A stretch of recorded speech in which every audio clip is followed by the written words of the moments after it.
Hi guys, welcome back. Today we will start with our day 2. So कल हमने एक question किया था डे 1 के लिए जो कि day 0 मेंशन था. Today we will continue the same and आज हम शुरू करेंगे day 1 से.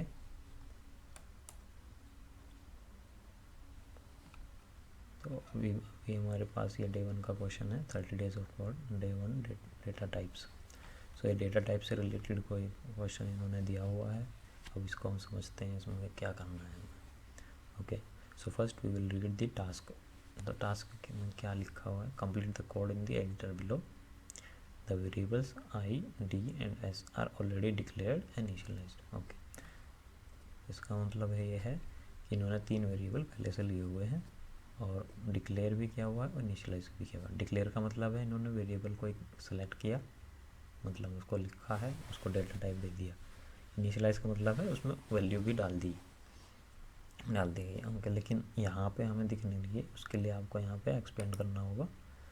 Now you can see int I equal to 4, double D equal to 4.0 and string S equal to HackerRank. तो 3 वेरिएबल हैं. आई जिसकी वैल्यू है 4 और ये किस टाइप का है? इंट मतलब इंटीजर. डी 4.0 जो पॉइंट वाले होते हैं उसको हम फ्लोट या डबल में स्टोर करते हैं. तो जो अदरवाइज़ अगर हम इसे इंटीजर में स्टोर करेंगे तो ये सिर्फ 4 रह जाएगा, जो कि पॉइंट के बाद का होगा वो हट जाएगा. ये हमारे पास हो गया डबल डी, फ्लोट और डबल, जिसमें डेसिमल वाले होते हैं या पॉइंट वाले होते हैं उनको हम डबल में स्टोर करते हैं. उसके बाद है स्ट्रिंग एस, और स्ट्रिंग का मतलब होता है कोई भी हमारी कोई एक लाइन है या एक वर्ड है उसको हम स्ट्रिंग बोलते हैं. अगर कोई सिंगल कैरेक्टर है या अल्फ़ाबेट है या कोई नंबर है, नंबर को भी हम स्ट्रिंग में सेव करा सकते हैं, लेकिन उसके बाद हम उसमें कोई एडिशन सब्ट्रैक्शन नहीं कर सकते अगर हमने स्ट्रिंग में लिया है. बट यहाँ पे जैसे हम देख रहे हैं इन्होंने एक वर्ड लिया है हैकर रैंक और उसके बाद में एक स्पेस भी लिया है इन्होंने थोड़ा सा और उसको एक स्ट्रिंग में सेव करा दिया. तो ये हमारी स्ट्रिंग की वैल्यू हो गई. ओके, आगे क्या बोल दिया?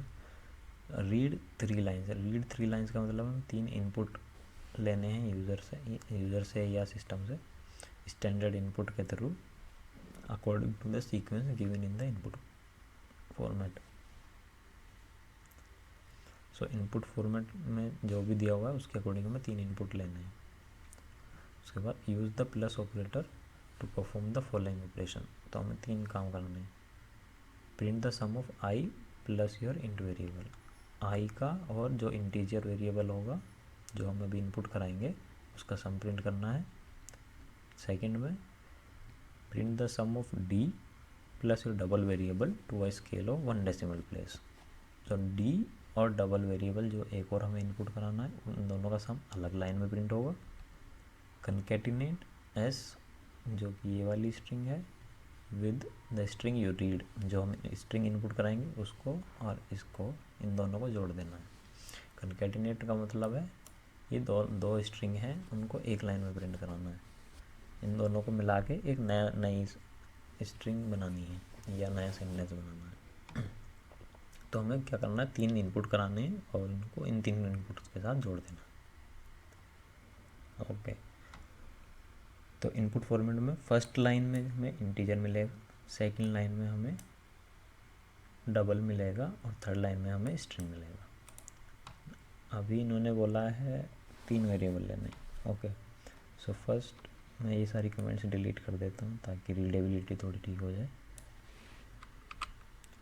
डन. अब अभी हमारे पास इसमें कोई कोड नहीं बचा हुआ है, ये सब कोड इनको पहले से लिखा हुआ है. अब हम यहाँ से अपना कोड लिखना स्टार्ट करेंगे.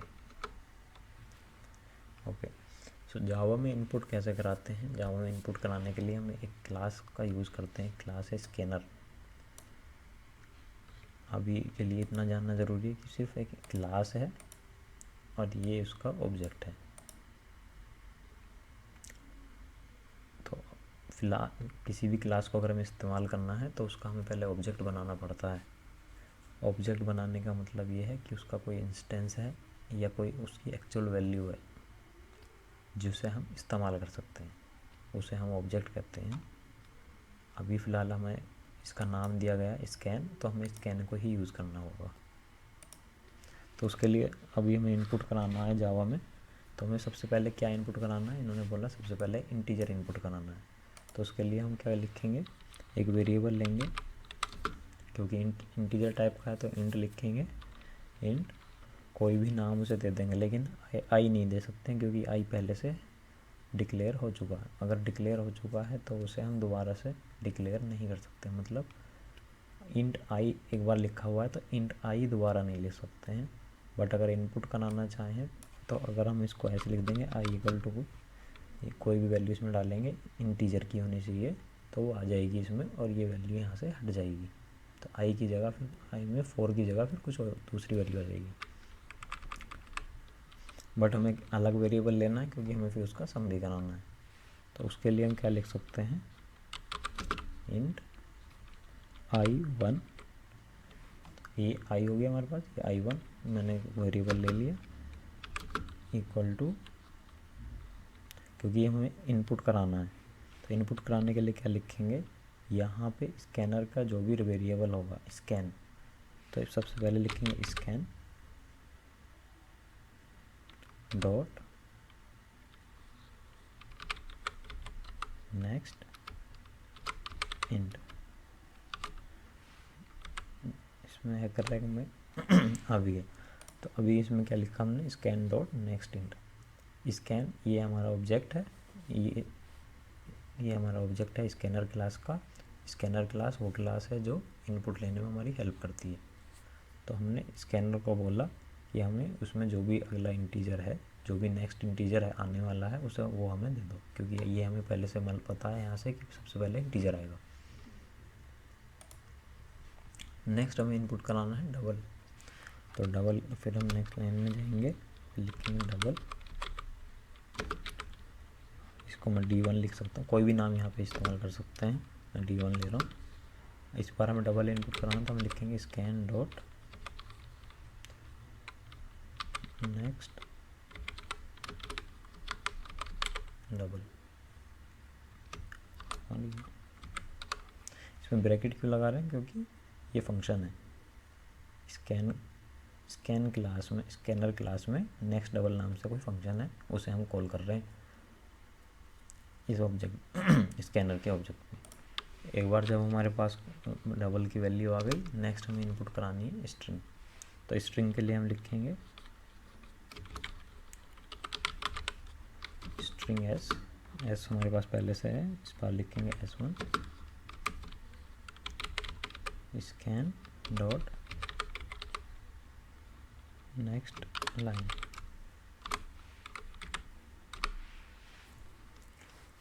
सो जैसा हमने पिछली क्लास में देखा था, हमारे पास प्रिंट कराने के लिए दो फंक्शन थे, पहला फंक्शन प्रिंट, दूसरा फंक्शन प्रिंट एलन। और भी फंक्शंस होते हैं जिनका अलग अलग मीनिंग होता है। फ़िलहाल के लिए हम दो को लेके चलते हैं, प्रिंट और प्रिंट एलन। प्रिंट मतलब जो भी हमारा सेंटेंस है उसे प्रिंट करना है, उसके बाद में कोई नेक्स्ट लाइन नहीं देनी है, सेम लाइन में रखना है कर्सर को। प्रिंट एलन का मतलब था जो भी टेक्स्ट है हमारा उसे प्रिंट करेंगे, उसके बाद में जो नेक्स्ट लाइन में कर्सर चला जाएगा, तो जो आप अगली बार हम प्रिंट करेंगे वो नेक्स्ट लाइन में प्रिंट होगा। प्रिंट के केस में जो भी नेक्स्ट टाइम प्रिंट करेंगे सब एक ही लाइन में आएगा। सिमिलरली इनपुट कराने के लिए भी हमारे पास स्ट्रिंग के लिए दो फंक्शन है, नेक्स्ट और नेक्स्ट लाइन। नेक्स्ट में 1 वर्ड आएगा, जहाँ तक स्पेस आ रहा होगा स्पेस तक आ जाएगा, उसके बाद में नहीं आएगा। तो अगर मैं यहाँ पे लिखता हूँ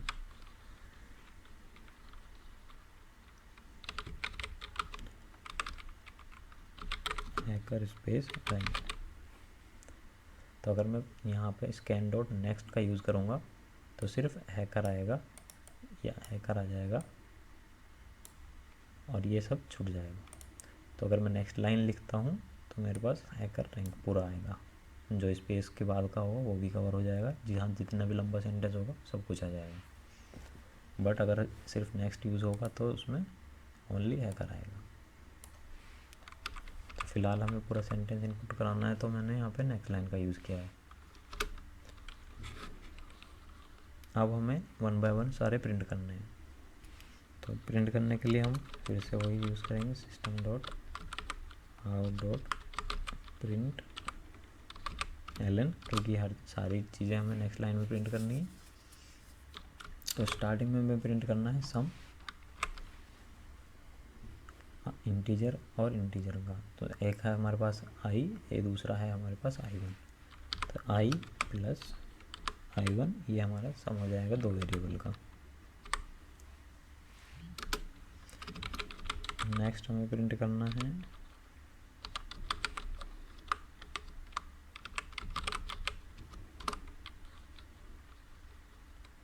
double d plus d1। Next हमें प्रिंट करना है स्ट्रिंग को कनकेटिनेट, दोनों स्ट्रिंग मिला के एक लाइन एक स्ट्रिंग प्रिंट बनानी है, system dot out dot print ln। तो जावा में स्ट्रिंग कनकेटिनेट करने के लिए सिर्फ प्लस का यूज़ किया जाता है। तो एक स्ट्रिंग हमारी s और प्लस s1। अब इसमें स्पेस इन्होंने पहले से लिया हुआ है, तो दोनों स्ट्रिंग के बीच में स्पेस आ जाएगा। अगर यहाँ पे स्पेस नहीं होता तो हमें यहाँ पे स्पेस लगाना पड़ता। इस तरह से मैंने क्लोज कर दिया। अब मैं इसको रन करा देता हूँ।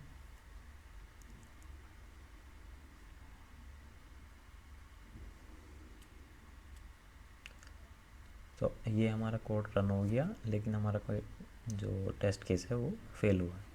फेल क्यों हुआ है? क्योंकि रॉन्ग आंसर आया है। रॉन्ग आंसर किस लिए आया? अब देखिए, अब हम इसे चेक कर लेते हैं।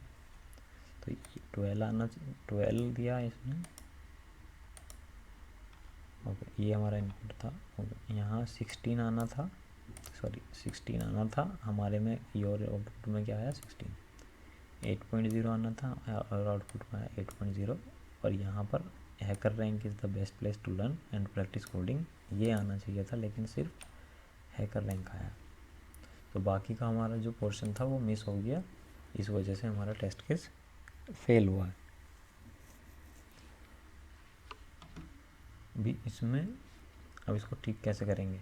देखिए, कभी भी अगर इंटीजर के बाद आप इंटीजर, फ्लोट, डबल, मतलब कोई नंबर अगर आपने इनपुट कराया उसके बाद में अगर आप स्ट्रिंग इनपुट कराना चाहते हैं, तो जावा में ये जावा का जो हम कोड लिखते हैं उसमें अधिकतर ये प्रॉब्लम रहती है कि जो नेक्स्ट नंबर के बाद में जो स्ट्रिंग वाला होता है उसको मिस कर देता है, उसको लेता नहीं है।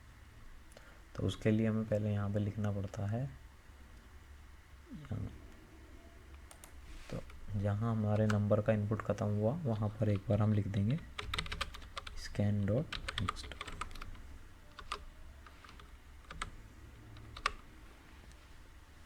तो ये जो ब्लैंक कैरेक्टर है वो हमारा यहाँ पे आ जाएगा, ब्लैंक स्ट्रिंग। और फिर जो भी नेक्स्ट लाइन में हमारे पास जो भी सेंटेंस है वो सही से हमारे वेरिएबल में आ पाएगा। अभी हम इसको रन कराएंगे। देखिए, अभी भी ये फेल हो गया। 16 आना था, 16 आ गया। 8.0 आना था, 8.0 आ गया। The best place to learn and practice coding, the best place to learn and practice coding. But अगर जैसे मैंने कल भी बताया था, अगर एक्स्ट्रा स्पेस होगा तो भी हमारा कोड फेल हो जाएगा। तो जैसे कि यहाँ पे है, यहाँ 2 स्पेस आ रहे हैं, और जबकि इनके यहाँ पे अगर देखेंगे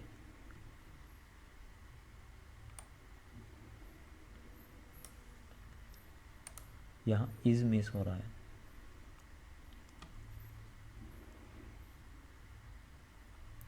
अगर नेक्स्ट लाइन लगा के देखते हैं,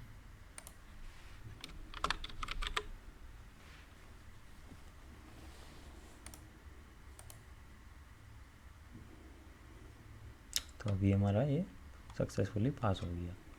तो मैंने नेक्स्ट और नेक्स्ट लाइन दोनों में आपको डिफरेंस समझा दिया। नेक्स्ट में 1 वर्ड हमारा आ जाता है और नेक्स्ट लाइन में पूरा सेंटेंस आ जाता है। तो जब हमने यहाँ पे नेक्स्ट का यूज़ किया, उसने यहाँ से इस पे ब्लैंक कैरेक्टर और इज़ इतना पार्ट हमारा कवर कर दिया था। तो जो बाकी बचा था वो हमारा प्रिंट हो गया था। जब हमने नेक्स्ट लाइन यूज़ किया, उसने ब्लैंक कैरेक्टर को लिया और उसके बाद में S1 के अंदर जब हमने नेक्स्ट लाइन दोबारा से लगाया तो पूरा सेंटेंस हमारा सही से इनपुट हो गया। तो जब हमने प्रिंट किया है तो इन दोनों का सम प्रिंट हो गया, फिर यहाँ पे इन दोनों का सम प्रिंट हो गया और यहाँ पे इन दोनों को कनकैटिनेट कर दिया।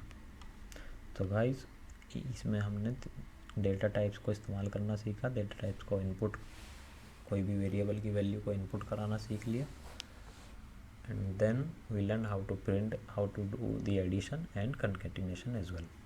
So we will end our video here. I haven't submitted the code, I will submit it. बाकी के जो टेस्ट केस हैं they will also pass and we got our output. So guys, this was the content for today's video. Thanks for watching.